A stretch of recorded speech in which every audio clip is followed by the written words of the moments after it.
At the height of his power, the world's greatest football player dropped a bombshell. In July 1966, from a movie set in London, and just after another MVP season, Jim Brown, age 30, walked away from the NFL forever. Not to chase records, not forced by injury, but to conquer Hollywood and rewrite the rules for black athletes, actors, and activists all at once. No one else has ever dominated sports, shattered Hollywood barriers, and transformed civil rights like he did. There will never be another Jim Brown isn't just a claim. It's a fact history still hasn't proved wrong. What kind of life builds a legend unrepeatable? And what price did he pay on and off the field? St. Simon's Island, Georgia, the place where Jim Brown learned how to fight for everything. Born in 1936, raised mostly by his grandmother Swinton, he grew up in a world carved by salt marsh and segregation. His parents were gone before he could remember. The island was poor, tough, and unforgiving. Brown was put to work early, hauling water, splitting wood, tending chickens. Chores weren't a lesson, they were survival. In the fields and on sandy back roads, he figured out how to stand his ground against older boys, how to protect what was his, how to push back when the world tried to keep him small. At 8, he left the island for Manhasset, New York. New state, new rules, same hunger. Brown started stacking varsity letters like nobody else, 13 in all, across football, lacrosse, basketball, baseball, and track. Coaches and reporters called him unstoppable. On the football field, he broke tackles and sprinted away from entire defenses. On the basketball court, he was a force inside and out. In lacrosse, he was nearly untouchable, scoring at will. Every season, every sport, Brown played like he had something to prove. He wasn't just the fastest or the strongest. He was relentless. He played both sides of the ball, ran track meets for fun, and still made it home to help his grandmother with dinner. Manhasset's local papers ran out of adjectives. Supernatural, they wrote, a phenomenon. But for Brown, it was never about headlines. It was about earning respect, about showing he belonged anywhere he chose to go. That drive, shaped by the dirt roads of St. Simon's and tested under Friday night lights, never left him. It would carry him north, to Syracuse, and into the jaws of a world still waiting to be conquered. Syracuse didn't roll out a red carpet for Jim Brown. When he arrived, the school let him know exactly where he stood. Coaches made sure he sat on the bench while less talented white players got the spotlight. On road trips, Brown watched teammates check into hotels while he was sent somewhere else, if he was allowed in at all. He ate alone, traveled alone, and learned fast that even in the North, the rules could change depending on the color of your skin. But he didn't flinch. He just worked. 10 varsity letters: football, lacrosse, basketball, track. Every season, every field, he left no doubt who the best athlete on campus was. Football made him famous, but lacrosse turned him into a legend. Coaches said he was born for the game. Quick hands, impossible balance, a shot nobody wanted to stand in front of. On the gridiron, he ran over, around, and through defenders. By his senior year, he was unstoppable. Then came Colgate. November 17, 1956. Brown scored 6 touchdowns and kicked 7 extra points. 43 points in one game, a record that still stands in NCAA history. The crowd didn't just cheer, they stared. They'd never seen anything like it. Syracuse coaches, who once doubted him, now called him the best they'd ever seen. Brown finished his college career as an All-American in both football and lacrosse. He shattered records, forced coaches to rethink who belonged on the field, and made it clear that talent wouldn't be denied, no matter how many times he was told to wait his turn. Syracuse was supposed to be the ceiling. Instead, it became his launch pad. The NFL was next, and nobody was ready. Jim Brown didn't just run the football. He redefined what it meant to touch the ball in the NFL.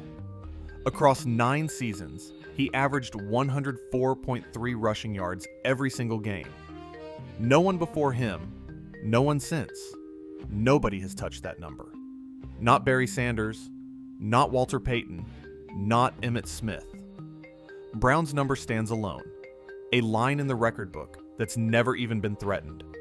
Barry Sanders, a Hall of Famer in his own right, once said, "I wasn't dominant, not like Jim. I can't think of anybody I'd put ahead of him." But it wasn't just about yards. Brown's efficiency is still the gold standard. He averaged 5.2 yards per carry for his career, more than half a first down, every time he touched the ball. And he did it while carrying the load for an entire franchise. 8 times in 9 years, he led the league in rushing. He was the engine, the strategy, the plan. Defenses knew what was coming. They stacked the box, loaded up the line, dared him to beat them. He did it anyway. His rookie season set the tone. In 1957, against the Rams, Brown exploded for 237 yards and 4 touchdowns.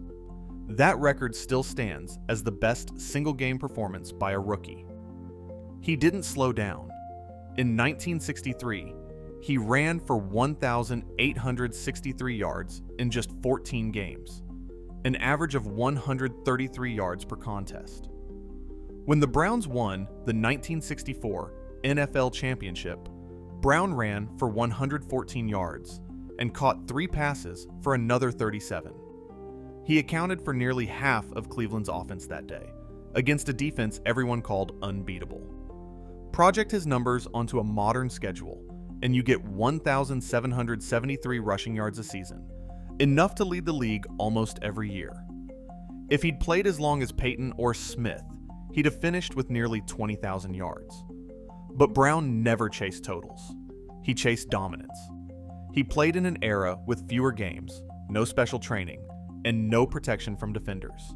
Still, he never missed a single game. Not one. That's what sets him apart. Brutal, beautiful, and utterly rare. Brown's numbers aren't just records. They're proof that, for 9 years, he was the most unstoppable force the NFL has ever seen. 0 games missed. That phrase alone sets Jim Brown apart from every other legend. Over 9 brutal seasons, not once did he limp off for a week. Not once did a coach hold him out for rest. 118 straight games. Every snap, every carry, every collision. Running backs are supposed to break down. Brown never did. Not in an era of leather helmets and cracked fields. Not when defenders chop him for his knees and ribs on every play. He just kept getting up, running harder, daring anyone to stop him. That kind of durability turns statistics into something else. Project his pace onto a modern career, 190 games, the same as Walter Payton, and you get 19,817 rushing yards. That's nearly 2,000 more than Emmitt Smith, the NFL's all-time leader. Brown could have set a bar nobody would ever touch. No one has come close to his per-game dominance. Not Barry Sanders, not Payton, not Peterson. They all had more games, more chances, but not more greatness. Brown's legend grows bigger the longer you stare at the numbers. What if he'd kept going? What if he'd played 12, 15 years? The record books would look different. The conversations about running backs would be shorter. But the story isn't all clean lines and perfect records. In June 1965, with Brown at the height of his fame, something else made headlines. An 18-year-old woman was found injured below the balcony of his Los Angeles apartment. Police opened an investigation for assault with intent to commit murder. The woman first said Brown threw her, then changed her story. No charges were filed. The case faded, but the cloud lingered. For the first time, questions about Brown's life off the field started to compete with stories of his heroics on it. He was indestructible on Sundays, but his life was never simple. The numbers say he was the greatest to ever run the ball. The rest of the story is harder to measure. For Jim Brown, The legend and the man were never quite the same. London, July 1966. Jim Brown sat in a canvas chair, military fatigues still on from the day's filming, and read out a letter that would stun the sports world. The greatest running back in NFL history was done. Not benched, not traded, retired. 30 years old, at the peak of his power, and walking away.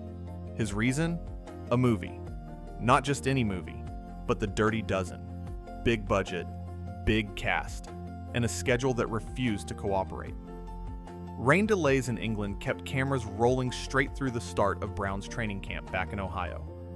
Art Modell, the team's owner, didn't care about weather or Hollywood. He sent a blunt message across the Atlantic. Show up or pay $100 for every day missed. No exceptions. Not even for Jim Brown. The threat was public, and it was personal. Brown didn't flinch. He picked up a pen and wrote his answer. I am writing to inform you that in the next few days I will be announcing my retirement from football. This decision is final and is made only because of the future that I desire for myself, my family, and, if not to sound corny, my race. The press called it unthinkable. Teammates called it betrayal. Model called it a loss for the game. But Brown saw it as something else, a chance to choose his own future, to break free from a system that treated even its brightest stars as property. His NFL contract paid just over $60,000 a year. The Dirty Dozen paid about the same. He could have paid the fines and come back late. But Brown wanted more than permission. He wanted control. Hollywood wasn't waiting with open arms. Studios liked the idea of a black athlete on screen, but not if he acted like he belonged. Brown made it clear he wasn't here to play stereotypes. He turned down roles that made him a sidekick or a punchline. He wanted to be the lead, the hero, the man who got the girl and made the choices. That attitude scared executives. It also attracted attention. Then came 100 Rifles. Raquel Welch, the biggest sex symbol in the business, and Jim Brown, the most dangerous man in football, cast as lovers. Their bedroom scene wasn't just a plot point. It was a cultural earthquake. No major Hollywood film had ever shown a black man and a white woman together like that. Studio bosses panicked. Southern theaters threatened boycotts. Some international markets demanded cuts. Brown didn't back down. He worked with Welch, rehearsed the scene, and insisted on respect. For her, for himself, for what the moment meant. The movie opened in 1969. Reviews argued, censors fumed, but audiences showed up. Brown had kicked down a door nobody else would touch. Over the next decade, he racked up more than 50 film credits. Action, drama, comedy, you name it. He wasn't just an athlete who acted. He was the first black action hero. He played the lead, took the risks, and set the standard for everyone who followed. O.J. Simpson, Carl Weathers, even Denzel Washington had to walk through the doors Brown forced open. He gambled his legacy for a shot at something bigger than football. He won. And with every role, every headline, every controversy, Jim Brown made it clear he would never let anyone else write his story. June 1967, Cleveland. Jim Brown sat at the head of a long table, flanked by legends: Muhammad Ali, Bill Russell, Kareem Abdul-Jabbar. The press called it the Cleveland Summit. Ali faced prison for refusing the draft.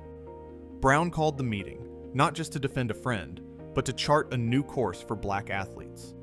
Behind closed doors, the arguments ran hot: protest or business, risk or reward. Brown didn't flinch. He pushed for economic power, not just headlines. When the cameras rolled, they stood united. Ali would not be alone. That day, Brown's vision for activism changed the rules. He didn't stop with statements. Later that year, he launched the Black Economic Union. According to Brown and his partners, the BEU helped hundreds of black entrepreneurs get their start: restaurants, shops, small manufacturers. No tax records or ledgers confirm the number, But the stories are real. Men and women who say that without BEU's loans and advice, their businesses would have died before they began. Brown believed that real freedom meant ownership, not just protest. Protest is necessary, but ownership is transformative. The work didn't end in boardrooms. In 1988, Brown founded Amer I Can, a program built to reach people most saw as lost: gang members, dropouts, men on parole. He taught life skills, respect, and self-control. In the spring of 1992, as Los Angeles burned after the Rodney King verdict, Brown opened his home to rival gang leaders. Bloods and Crips, men who had tried to kill each other, sat across his kitchen table. Brown listened, brokered, demanded respect. That summer, Watts saw its first real truce in decades. Shootings dropped. For a moment, peace felt possible. Brown's credibility, built on both the field and the street, gave him a voice no politician could match. But the story runs darker. In 1965, police investigated Brown after a woman was found injured below his Los Angeles apartment balcony. She first accused him, then changed her story. No charges were filed. The headlines faded. Over the years, the pattern returned.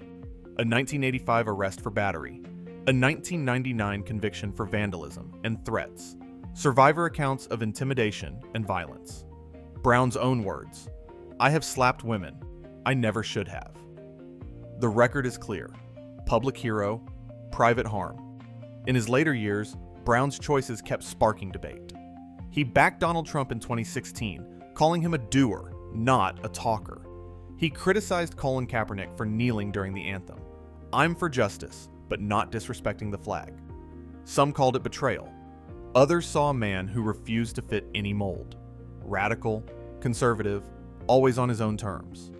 LeBron James, another Cleveland icon, once said, "We all stand on your shoulders, Jim Brown." But the weight of that legacy is heavy.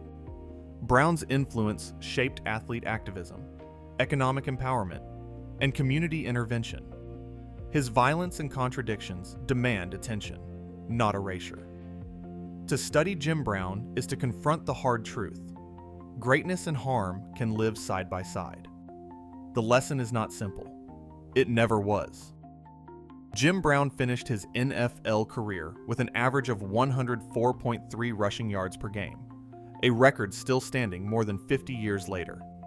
His decision to retire in 1966, announced in a handwritten letter from London, stunned both the sports and entertainment worlds. Brown then broke new ground in Hollywood and played a pivotal role in civil rights, from the Cleveland Summit to founding the Amer I Can program. Yet the record also shows a pattern of domestic violence allegations and public controversies that remain part of his story. While some details of his private life are sealed in court records, the public impact of his actions is clear. Modern athletes like LeBron James and Colin Kaepernick cite Brown as a model for using fame beyond the field. No other figure has matched his simultaneous dominance in sports, film, and activism. That is why, based on the evidence, there will never be another Jim Brown.